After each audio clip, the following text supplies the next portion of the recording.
வணக்கம் தலைவா, அனைவருக்கும் இனிய வணக்கம். இன்றைக்கி நாம் இந்த வீடியோவில் இதை பற்றி பார்க்க போகிறோம் அப்படின்னு பார்த்தீங்கன்னா, டிஆர்பி மற்றும் கல்வித்துறையில் வந்திருக்க முக்கியமான தகவல்களை பற்றி இந்த வீடியோவில் முழுமையாக நம்ம பார்க்கலாம். நம்ம சேனலுக்கு புதிவராக இருந்தீங்கன்னா ஒரே ஒரு சப்ஸ்கிரைப் அண்ட் பெல்லை மட்டும் கிளிக் பண்ணி வச்சுக்கோங்க. நம்ம சேனலில் வர அப்டேட்ஸ் எல்லாமே மிஸ் பண்ணாமல் இருக்குது. இது மிகவும் அவசியங்க. ஆசிரியர் நியமனத்தில் பல்வேறு தரப்பட்ட முறைகேடுகள் தொடர்ந்து வந்துட்டுருக்கு. தொடக்க கல்வியில் 1,00,000 ஆசிரியர்கள் கொந்தளிப்பு. அதிகாரிகளின் அரசியலால் ஆசிரியர்கள் குமுறல். தமிழகத்தில் தொடக்க கல்வியில் ஆசிரியர் நியமனம், முன்னுரிமை, பதவி உயர்வுக்கான தகுதி ஆகியன குறித்து வெளியான அரசு உத்தரவு.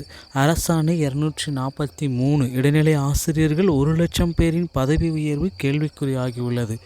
இதுவும் ஆளும் கட்சியின் மீதான ஆசிரியர்களின் கொந்தளிப்பை அதிகரிக்கப்பட்டுள்ளது. ஒட்டுமொத்த ஆசிரியர்களின் 1,50,000க்கும் மேற்பட்ட தொடக்க கல்வியில் உள்ளனர். ஆசிரியர்கள் போராட்டம், ஆர்ப்பாட்டம் என்றால் தொடக்க கல்வி ஆசிரியர்கள் பங்கேற்றால் மட்டுமே வெற்றி பெறும் நம்பிக்கை இன்றும் உள்ளது. இந்த நிலையில் சமீபத்தில் வெளியான அரசு உத்தரவு தொடக்க கல்வியை முடக்கும் வகையில் உள்ளது. அதாவது கல்வி ஒன்றிய மாவட்டத்தில் இருக்கிறத மாநில அளவு மாற்றியதே இதற்கு மிகப்பெரிய அளவில் கண்டனம்.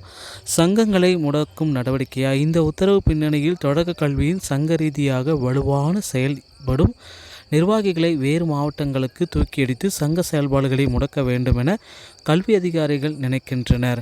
மேலும் மாநில அளவில் பணியிட மாற்றம் செய்து மீண்டும் சொந்த மாவட்டங்களுக்கு ஆசிரியர் செல்ல விரும்பினால் ஜோராக டிரான்ஸ்ஃபர் பேரம் நடத்தலாம் என அதிகாரிகள் சிலரால் இந்த உத்தரவு பிறப்பிக்கப்பட்டுள்ளது. இது குறித்து தொடக்க கல்வி ஆசிரியர் சங்கங்களிடம் முதல்வர் ஸ்டாலின் அவர்கள் பேச வேண்டும் என்று வலியுறுத்தியிருக்காங்க. நாங்கள் நேரடி பட்டதாரி ஆசிரியர் நியமனத்திற்கு எதிர்ப்பு தெரிவிக்கவில்லை. இடைநிலை ஆசிரியர்களுக்கும் பதவி உயர்வு வாய்ப்பு பறிக்க வேண்டாம் என்கிறோம்.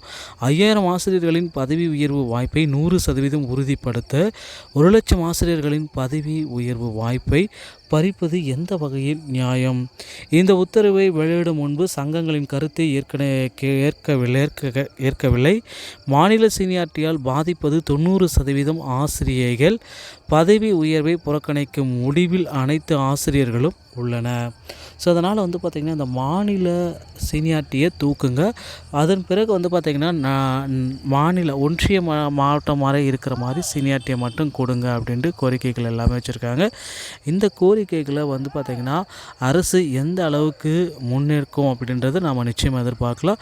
பள்ளி கல்வித்துறையில் இந்த தகவல்கள் எல்லாமே ரொம்ப ரொம்ப இம்பார்ட்டண்ட்டாக கருதப்படுது. 243 ஜிஓவை நீக்கம் செய்வதற்கு அதிகப்படியான வாய்ப்புகள் இருக்குங்க. டிஆர்பி மற்றும் பள்ளிக்கல்வித்துறை சொந்தமான செய்திகள் அனைத்தையும் நீங்கள் உடனுக்குடன் பெற நம்ம சேனலோடு இணைந்திருங்கள். அடுத்த வீடியோவில் இன்னொரு செய்தியோடையே உங்களை சந்திக்கிறேன். நன்றி, வணக்கம்.